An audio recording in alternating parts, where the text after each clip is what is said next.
My next tip on dealing with stress is it's just about taking action.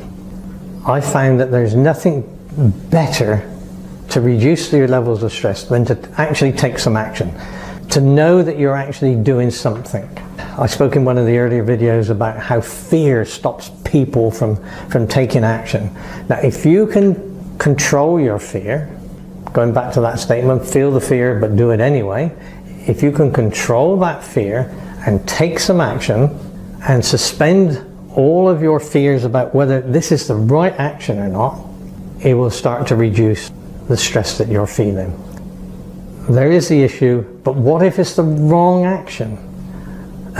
Okay, that will happen. Yeah, it's happened to me. I've taken some action, it's been the wrong action. If you take the action, and let's be clear about this, don't bet the farm on it. The action you take, make it contained. So that you can take some action, see what the results are, and if it's the wrong action, well then go and take another action. Get the feedback from what it is that you're doing, all right, because you're making progress.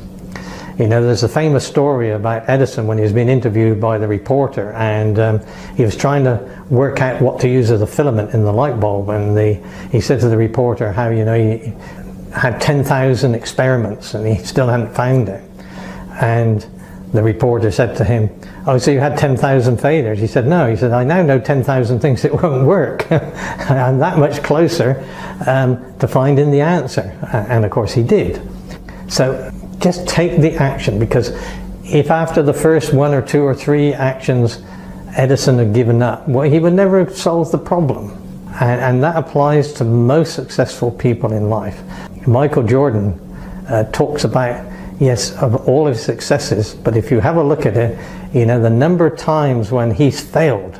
But the point is, Michael Jordan, you know, his famous, was it NBA or basketballer, he never allowed the fear to stop him from taking the action, which made him the great player that he was.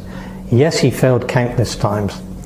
You know, back in the 30s, Babe Ruth was the all-time home run hitter in American baseball. But he also had the most strikeouts of anybody, but nobody remembers all those strikeouts. All they remember is that he had the all-time record, which lasted for many, many years, of hitting home runs. So take action. If you're taking the action, you'll start to feel better.